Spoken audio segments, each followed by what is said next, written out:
If you love Firefox but want something even more privacy focused, LibreWolf could be exactly what you need, though it comes with trade offs. Firefox, backed by Mozilla, offers a great balance of speed, features, and usability.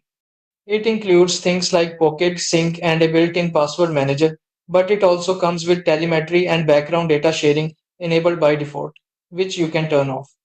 LibreWolf, a fork of Firefox, strips all of that out.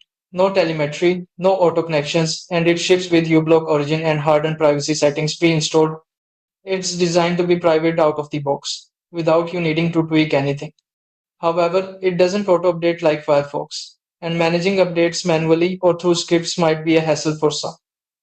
It also blocks some extensions that don't meet its strict privacy standards.